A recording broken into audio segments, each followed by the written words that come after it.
Boker Tov, everyone. Alright, so pretty cold last night, but I don't think it was quite as cold as last night.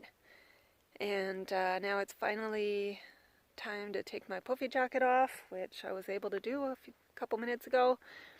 And time to hit the road. This is going to be the last full day of hiking, so it's exciting and it's kind of bittersweet at the same time. But tomorrow, a lot. So this behind me, right there, is the beginning of Shehoret Canyon. And I'm going to be going through Shehoret Canyon for the next little bit. And, oh, you can't see it because of the sun exposure, sorry. Okay, well, it keeps going that way, but it's just really, really narrow here with the black walls up each side. And it's very, very imposing and really neat. So I just came through this narrow part. The canyon narrowed again after widening a little bit, and then it narrowed again. And now I have to get up that, which is actually not bad. But that's the kind of rungs, metal rungs, that have been helping us climb over cliffs and obstacles in other places as well. And like I said, this one's not bad at all. It just doesn't help that I don't have both my hands free, as usual. But, okay, means I have to put you away and find a way to free up this hand. So I've reached a trails crossing, black and red, or sorry, green and red. I just came from the green trail. And my Shvil marker is telling me to go that way. So I'm going to join the red trail and start my last climb of this journey. The next 8 kilometers are going to be mostly climbing. There's a little bit of downhill in the midst, but it's going to be mostly climbing for 8 kilometers to the next night camp, and then tomorrow it'll be mostly all downhill to Eilat.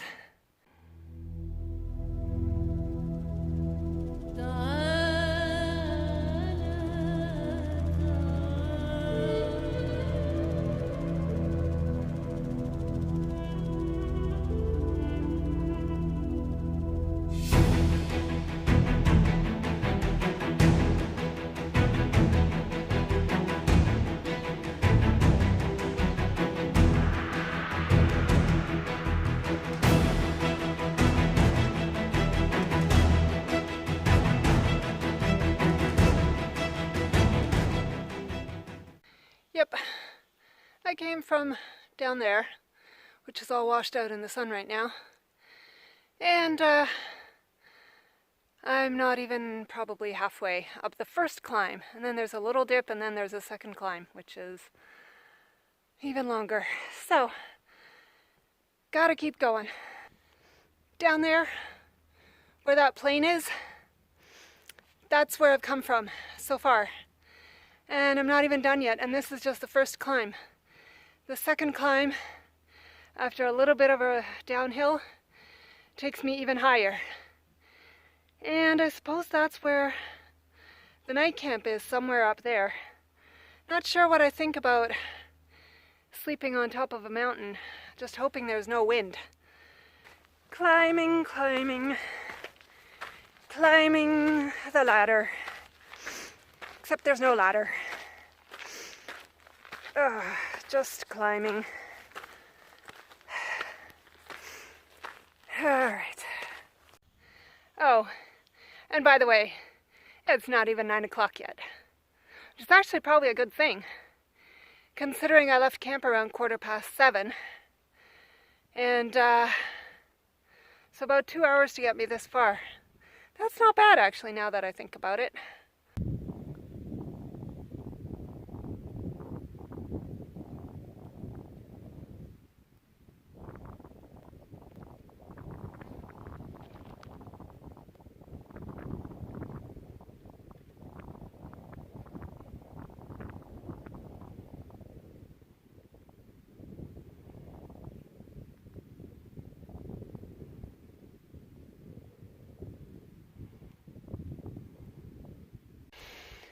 Okay, so I don't normally like to take a detour of 500 meters off the Shvil for pretty much anything. I did for Solomon's Columns, but that's about it. But the book really recommends this place called Lost Canyon or Hidden Valley. And so I thought I'd check it out since I have time. And I'm doing pretty well. Now, granted, the rest of the day is all uphill, but I'm doing pretty well. It's not 10 o'clock yet, so... Anyways, so this is the entrance to the Hidden Valley, I believe.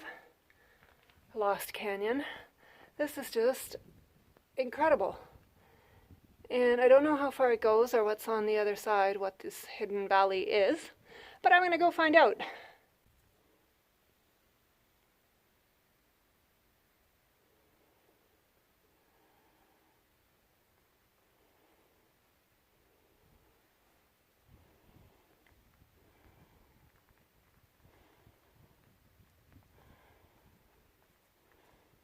Well, how disappointing.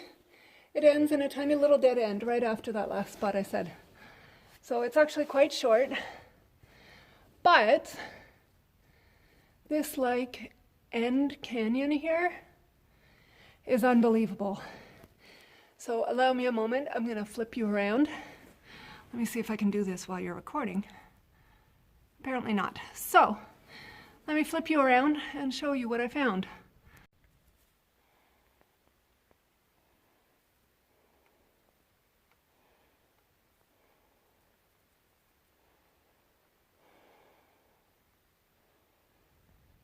Just a dead end. I wonder how the echo is down here. Ah! Yeah. Well, I found a shady spot to take a break, so I've taken my shoes off, put my feet up. I'm taking a break, making some lunch. I'm going to sit here for a little while and just gather up my energy to push that last stretch through for... I have about 4.5 kilometers left, and it's all uphill climb, so...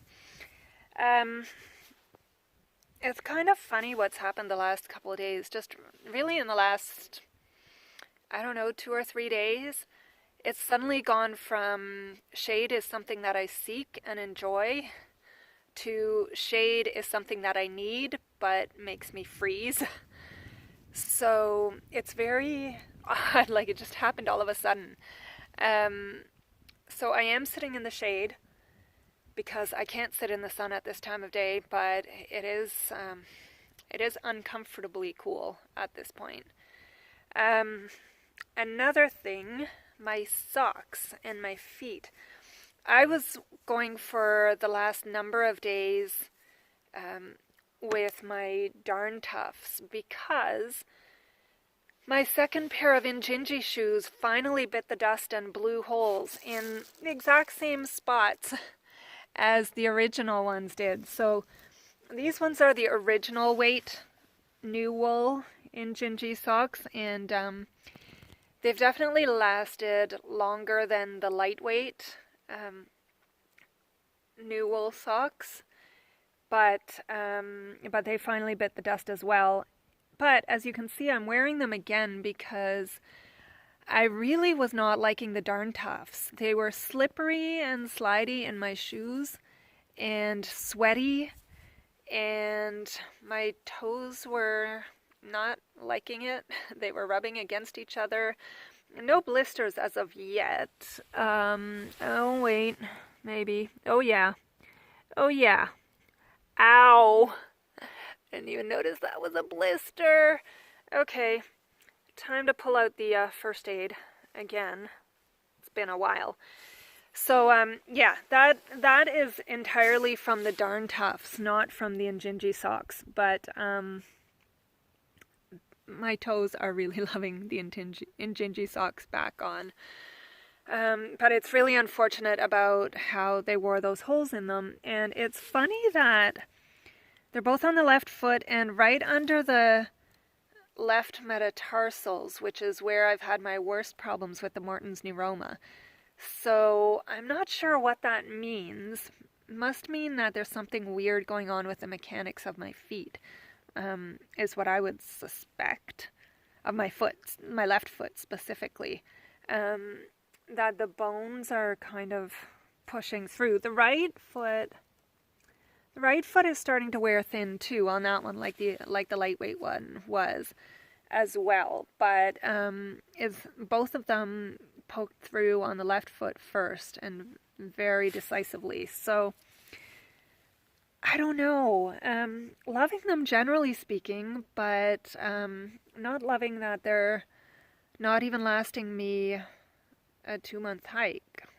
So yeah, not sure what to make of that. Oh my goodness, that was one ginormous blister on my second toe.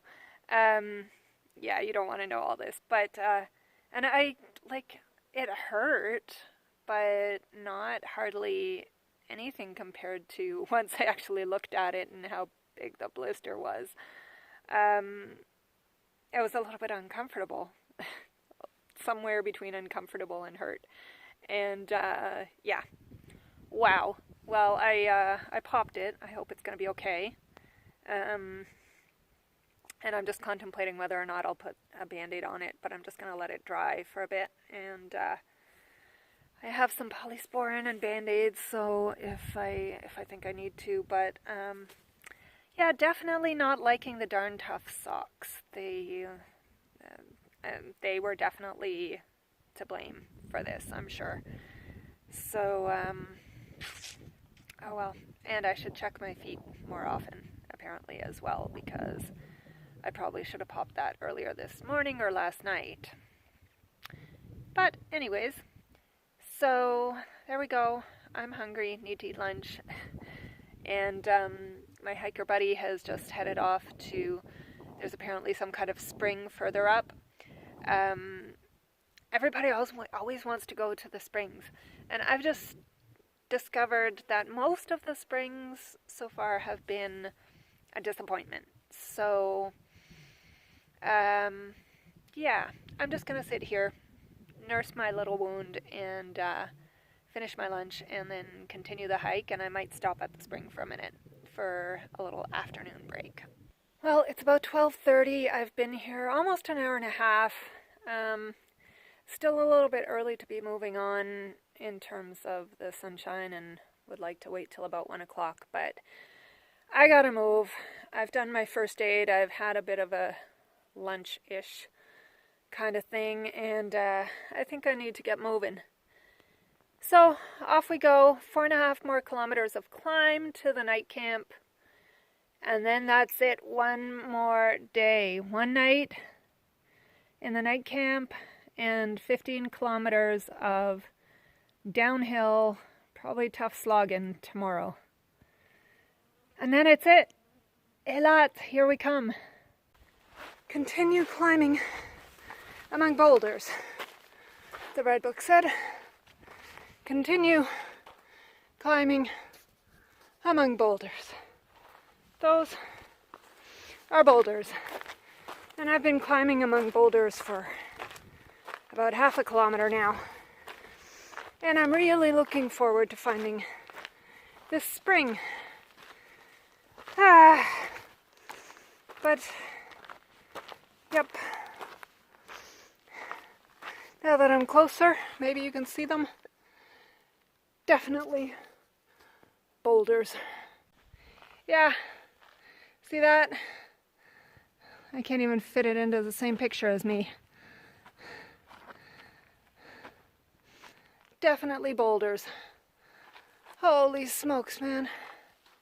Those ones are also ginormous, although they don't look like it. Man. So this is the Ein Netafim. It's not drinkable water unless you filter it. But this is it. I've got, it's actually really pretty. Lots of little bushes and plants growing in amongst the rocks because of all the water here, I guess. And, but it doesn't seem like a lot of water actually compared to some other places I've been. But I've got one more push uphill, pretty much straight uphill. for about 1 kilometer. And then I have to find the night camp. So I really want to take a break, but on the other hand, I want to get to the night camp. So I think I'm going to make a bad decision and push through. Oh, jeepers creepers. Okay. You see those Shvil markers right there? That means I need to go up here. Which actually means I need to go up there. Really? Are you kidding me? The book says to take your pack off, but I don't even know how you get your pack up if you take it off. So I'm going to try to navigate this with my pack on. This is going to be interesting. Fortunately, they have left me madrigot, or stairs. Wish me luck, yet again. Well, I made it through that with my pack on. Now let's see if I can make it through the rest of this.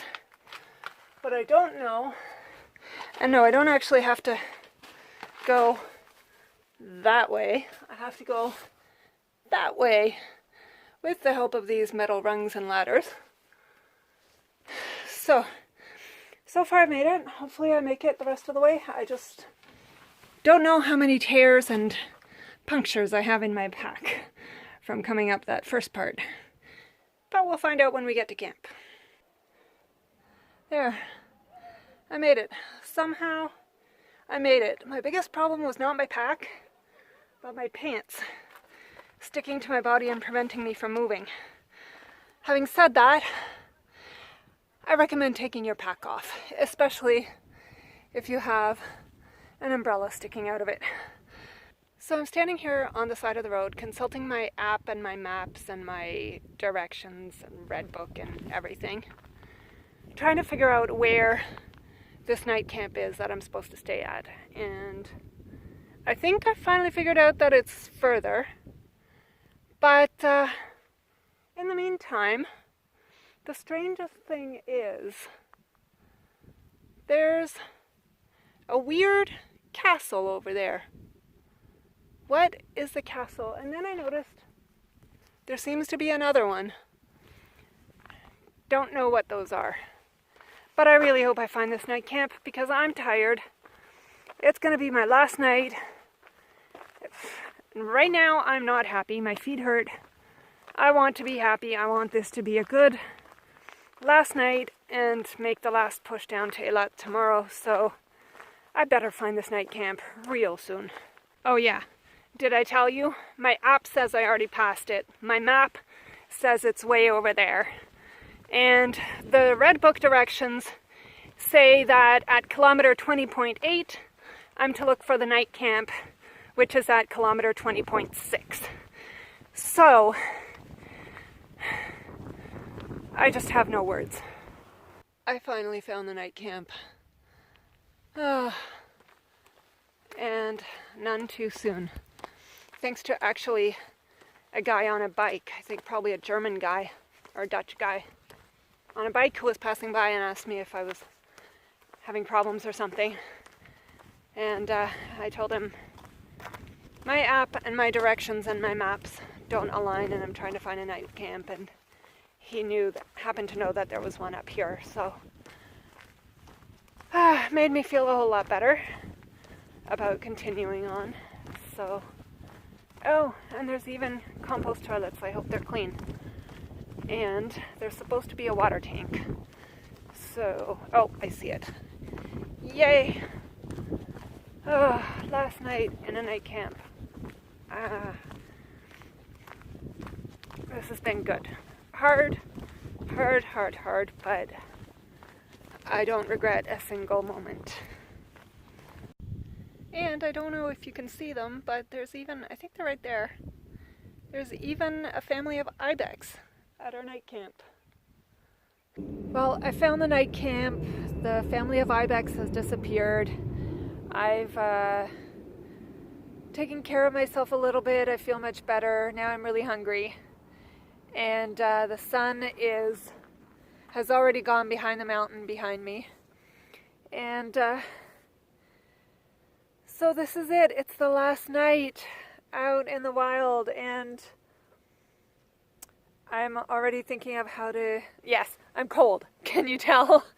Already trying to figure out ways to stay warm tonight, and cannot wait till tomorrow coming into Eilat. I've just booked the hostel that I stayed at last weekend, and I will sleep in a real bed with 4 walls, no wind, warm, and then celebrate my birthday on Saturday. And this is feeling so good. But anyways, now it's time for me to make some food and to say Laila Tov. Okay guys, I can't just leave it at that. All my hiking buddies just showed up. It's just got pitch dark and they all just walked down the street. So really happy. Last night on the Shvil, everybody's together. This is going to be awesome. We are all going to get into Eilat tomorrow, so can't wait. Now it really is Laila Tov.